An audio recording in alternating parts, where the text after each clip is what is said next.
కర్రెగుట్టపై ఎగిరిన జాతీయ జెండా. ఇక హెలికాప్టర్ సాయంతో కర్రెగుట్టపై దిగిన భద్రతా బలగాలు, ఆలసిన బలగాలు వెనక్కి, కొత్త బలగాలు గుట్టపైకి.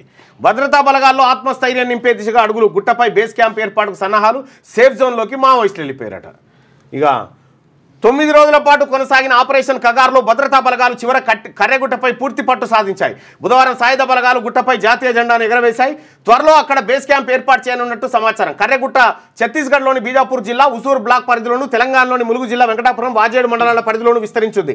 ఆపరేషన్ కగార్లో భాగంగా 10,000కు పైగా సాయుధ బలగాల సిబ్బంది కర్రెగుట్టను చుట్టుముట్టారు. డ్రోన్లు, హెలికాప్టర్ల సాయంతో కూంబింగ్ ఆపరేషన్ కొనసాగింది. DRG Bastar fighters, cobra, CRPF, STF సైనికులు ఈ ఆపరేషన్లో పాల్గొన్నారు. రాయ్పూర్ నుంచి ఈ ఆపరేషన్ను పర్యవేక్షించిన ఐబీ చీఫ్ బుధవారం నేరుగా కర్రెగుట్టకు చేరుకున్నట్టు తెలుస్తోంది.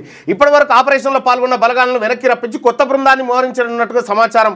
భద్రతా బలగాల్లో ఆత్మస్థైర్యం నింపేందుకు అధికారులు చర్యలు చేపడుతున్నారు. ఈ క్రమంలో సిఆర్పీఎఫ్ త్వరలో కర్రెగుట్టపై బేస్ క్యాంప్ ఏర్పాటు చేయనుంది. ఈ బేస్ క్యాంప్ తెలంగాణ, ఛత్తీస్గఢ్ రెండింటికి ఉపయోగపడేలా ఉంటుందని సమాచారం. భద్రతా బలగాలు ఇప్పటికే ఆ ప్రాంతానికి క్షుణ్ణంగా తనిఖీ చేసి కర్రెగుట్టల్ని స్వాధీనం చేసుకున్నాయట. కానీ మావోయిస్టులు లేరు, ఎక్కడో అక్కడ వెళ్ళిపోయారు.